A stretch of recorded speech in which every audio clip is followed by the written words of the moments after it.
২৪-এর গণঅভ্যুত্থানের সময় পালাবো না করেও ঠিকই পালিয়েছেন ওবায়দুল কাদের। নিজে নিরাপদ আশ্রয় পালিয়ে গেলেও ফ্যাসিস্ট হাসিনার নেতৃত্বাধীন দলের অনেক নেতাকর্মীকে ফেলে গেছেন চরম বিপদের মুখে। অপরদিকে বর্তমানে বেশ আরাম আয়েশেই দিন কাটাচ্ছেন তিনি। কিন্তু প্রশ্ন হলো, এবার কোথায় পালাবেন ওবায়দুল কাদের? জুলাই গণঅভ্যুত্থানে ক্ষমতাচ্যুত প্রধানমন্ত্রী শেখ হাসিনা সহ ১২ জনের বিরুদ্ধে রেড নোটিশ জারির জন্য আন্তর্জাতিক পুলিশ সংস্থা ইন্টারপোলের কাছে আবেদন করা হয়েছে। সেই তালিকায় আছেন আওয়ামী লীগের সাধারণ সম্পাদক এবং সাবেক সড়ক পরিবহন ও সেতুমন্ত্রী ওবায়দুল কাদেরও।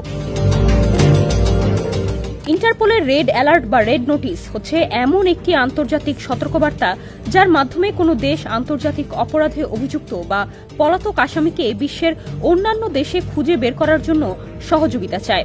সদস্য রাষ্ট্রগুলো ওই ব্যক্তিকে খুঁজে বের করে আটক করে নিজ দেশে ফেরত পাঠাতে সাহায্য করে।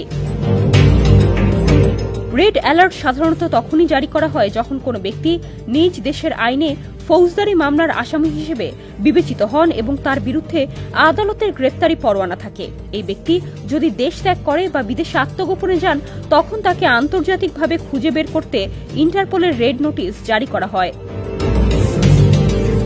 প্রক্রিয়াটি শুরু হয় সংশ্লিষ্ট দেশের ন্যাশনাল সেন্ট্রাল ব্যুরো থেকে। বাংলাদেশে এই কাজটি করে থাকে বাংলাদেশ পুলিশের ন্যাশনাল সেন্ট্রাল ব্যুরো। বিদেশে পলাতক শেখ হাসিনা সহ ১২ জনের বিরুদ্ধে রেড নোটিশ জারি করতে ইন্টারপোলের কাছে পৃথক ৩টি ধাপে আবেদন করেছে বাংলাদেশ পুলিশের ন্যাশনাল সেন্ট্রাল ব্যুরো। এনসিবি সংশ্লিষ্ট আসামির বিরুদ্ধে আদালতের আদেশ সহ প্রয়োজনীয় তথ্যাদি ইন্টারপোল সদর দপ্তরে পাঠিয়েছে।